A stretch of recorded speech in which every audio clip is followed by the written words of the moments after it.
जय भवानी जय शिवराय। छत्रपती शिवाजी महाराज व राष्ट्रमाता राजमाता जिजाऊ माँसाहेब यांना मुद्रा करून मी श्री व्याख्याता प्राचार्य दादासाहेब कोरेकर पवार आज महाराणी मैनाबाई पवार धार संस्थान यांच्याविषयी त्यांचं चरित्र आपल्या पुढे ठेवण्यासाठी इथं उपस्थित आहे। श्रीमंत सरदार सटवाजीराव साठे व सईबाई साठे जाधव यांच्या कन्या म्हणजे मैनाबाई पवार धारच्या महाराणी, अर्थात ही दोन्ही घराणी साठे आणि साठे म्हणजे जाधव, जाधवांचंच पुढे साठे हे नामकरण झालं हे आपण मागील भागात पाहिलं। आणि धारचे परमार पवार ही दोन्ही घराणी ही शिरूर तालुका आणि पारनेर तालुका अहमदनगर, पुणे जिल्ह्यातील शिरूर तालुका आणि अहमदनगर जिल्ह्यातील सुपा आणि शिरूर तालुक्यातील मलठण आणि वाघाळे या ठिकाणी धार पवाराचं संस्थान होतं, सुभेदारी होती। आणि मुक्काम पोस्ट नागरगाव तालुका शिरूर जिल्हा पुणे येथे सरदार साठे घराणे यांचं वास्तव्य होतं। पुढे हे साठे घराणं आणि पवार घराणं ही दोन्ही घराणी माळव्यामध्ये स्थिर झाली। छत्रपती शाहू महाराजांच्या काळामध्ये पवार घराण्याला सुभेदारी माळव्यामध्ये मिळाली। उदाजीराव पवार आणि परमार पवार हे धारमधून आले आणि पुन्हा धारमध्ये गेले आणि त्याचबरोबर सरदार सटवाजीराव साठे यांना इंदोर पफलाना म्हणजे पाफाळणे येथे जहागीर मिळाली आणि त्यांचाही परिवार तिकडं स्थायिक झाला। त्या जहागिरीवरती ते गेले। माळव्यामध्ये ज्या शूर मराठ्यांनी राज्य केलं किंवा सुभेदारीवर सुरुवातीच्या काळामध्ये तिथला भाग पाहिला ते म्हणजे इंदोरचे होळकर, धारचे पवार, ग्वाल्हेरचे शिंदे, बडोद्याचे गायकवाड आणि त्याचबरोबर छोटी मोठी घराणी, त्याचबरोबर हे साठे श्रीमंत साठे सरदार घराणं हेही तिकडं स्थायिक झालं। आणि अशा प्रकारे ही घराणी तिकडं स्थायिक झाल्यानंतर श्रीमंत सरदार सटवाजीराव साठे व त्यांच्या पत्नी सईबाई साठे यांच्या कन्या म्हणून मैनाबाई पवार, ज्यांचं नाव लहानपणी दुर्गाबाई साठे असं होतं बालपणीचं नाव, आणि त्या 10 वर्षाच्या असताना त्यांचं लग्न धार संस्थानचे अधिपती आनंदराव पवार यांच्याशी झालं। पुढे इथून महाराष्ट्रातून ही घराणी बाहेर पडल्यानंतर उदाजीराव पवारानं आपले पाय रोवले माळव्यामध्ये, काळोजीराव पवारानं देवासला आपलं बस्तान बसवलं आणि साठे घराणं बडोद्याला होतं, पुढं तेही इकडे धारला आलं। तर या साठे घराण्यातील ही कन्या पुढे धार पवारांची महाराणी झाली आणि आनंदराव पवारांच्या बरोबर त्यांचं 10व्या वर्षी लग्न झालं। अर्थात राज्यकारभार सुरळीत चालू होता। वय केवळ महाराणी म्हणजे बालपणीचं लग्न झालेलं होतं, त्या काळामध्ये याच वयात लग्न व्हायची। महाराजांचं वय त्यांच्यापेक्षा 10 वर्षांनी मोठे, परंतु मधल्या काळामध्ये आनंदराव पवार धारचं राज्य कारभार पाहत असताना, अर्थात हा काळ जो आहे साधारण पेशवाईचा काळ आहे आणि या पेशवाईच्या काळामध्ये दुसऱ्या बाजीरावाच्या काळामध्ये, पहिल्या बाजीरावाच्या काळामध्ये ही घराणी सुभेदारीवर माळव्यामध्ये स्थायिक झाली आणि पुढे शेवटच्या बाजीरावाच्या काळामध्ये साधारणपणे आनंदराव पवार आणि शेवटचं पवार घराणं हे तिथं राज्य करत होतं।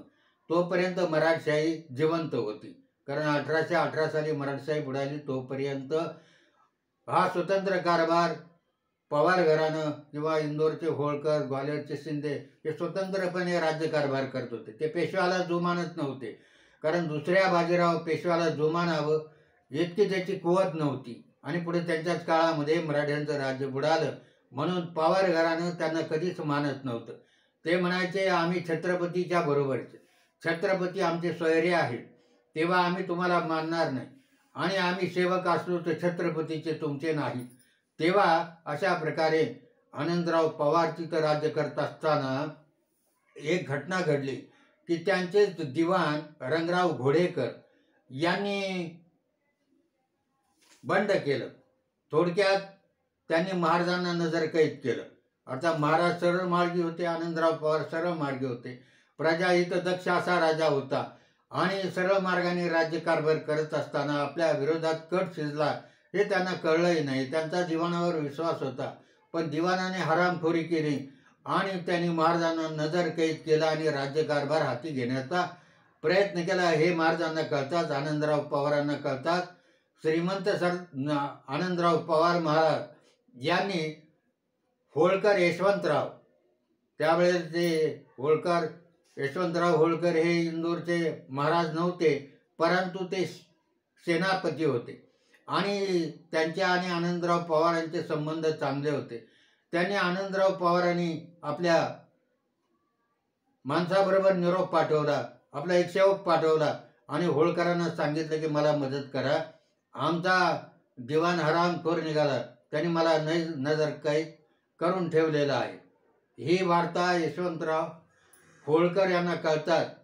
त्यांनी आपली सेना घेतली, कारण इंदोर आणि धारमध्ये फारसं अंतर नाही आणि होळकर आणि पवार यांचं एकंदर जे नातं होतं ते खूप चांगलं होतं, मैत्रीचं नातं होतं. कारण धारचे पवार आणि होळकर यांच्यात कधीही तंटाबखेडा झालेला नव्हता. होळकर आणि शिंदे यांच्या सतत झटापटी व्हायच्या, ते एकमेकाचे शत्रू झाले होते, पण पवार घराणे हे नेहमीच अलिप्त राहिलं आणि या घराण्याच्या या आनंदराव पवारांनी जेव्हा यशवंतराव पवारांना हाक मारली तेव्हा ससैन्य ते इकडं आले आणि त्यांनी दिवाणाला कैद केलं आणि आनंदराव पवारांचं राज्य सुरळीत पुढे सुरू झालं. परंतु नियतीला सगळंच मान्य असतं असं नाही. पुढे इसवी सन 1807 आनंदराव पवार यांचं निधन झालं, धारच्या महाराजांचं निधन झालं आणि त्यावेळेला गादीला वारस नव्हता. मैनाबाईचं वय त्यावेळेला 22 होतं आणि महाराणी 22 वर्षाच्या असताना महाराज निवर्तले, त्यावेळेला त्या गरोदर होत्या. त्यामुळे त्यांनी मांडवगड, किंवा ज्याला तिकडे मंडू असा शब्द आहे, मांडवगड नावाचा दुसरा एक प्रदेश धार पवारांच्या अधिकारात, हा डोंगराळ मुलूक आहे आणि अत्यंत सुंदर आणि निसर्गरम्य प्रदेश आहे. तेव्हा या प्रदेशामध्ये असलेल्या मांडवगडमध्ये तिथं त्यांनी आश्रय घेतलेला होता.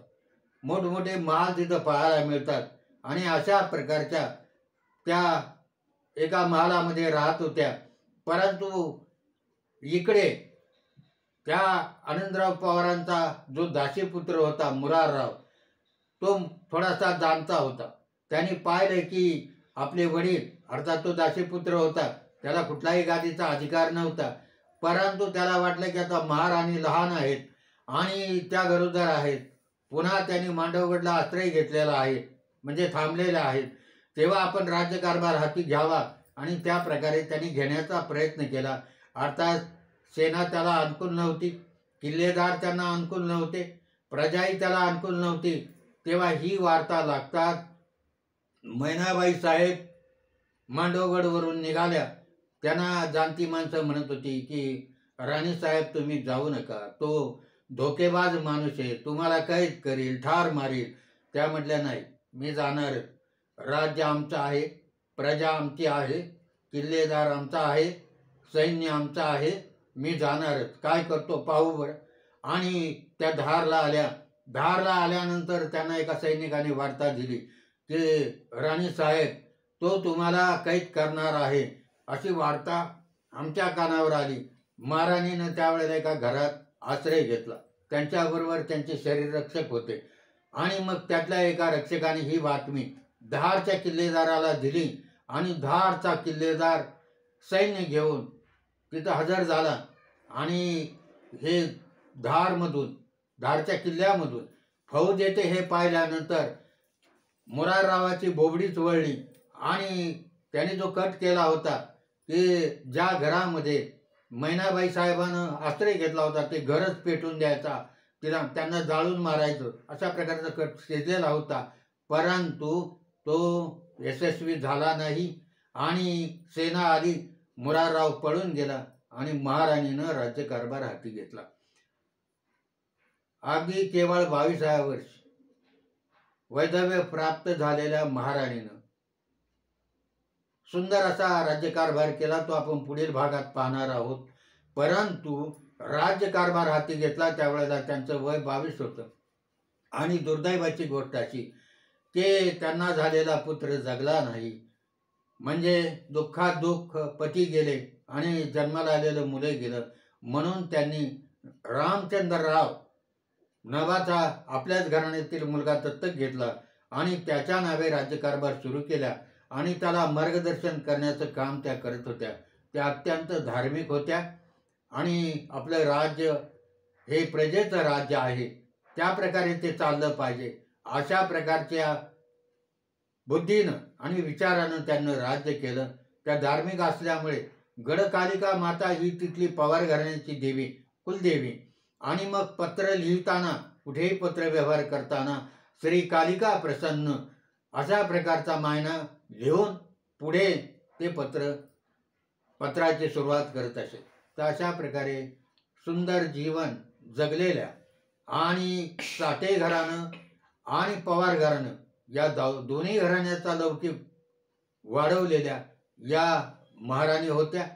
पुढे साठे घराण्यालाही त्यांना इंदोरमध्ये, धारमध्ये त्यांना जागीर मिळाली आणि त्यांचा परिवारही पुढे तिथं राहायला धारमध्ये आला आणि अशा प्रकारे आपल्या माहेरच्या घराण्याचाही त्यांना पुष्कळ उपयोग झाला पुढे राज्यकारभार करण्यासाठी. त्याचा विचार आपण पुढेच भागात करू.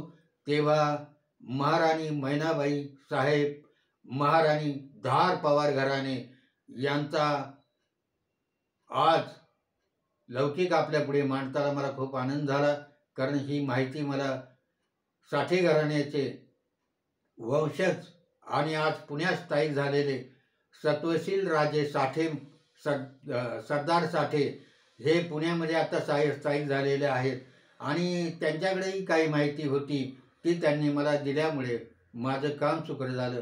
आणि अशा प्रकारच्या या महाराणीला आजच्या प्रसंगी मनाचा मुजरा करून थांबतो. जय हिंद, जय महाराष्ट्र.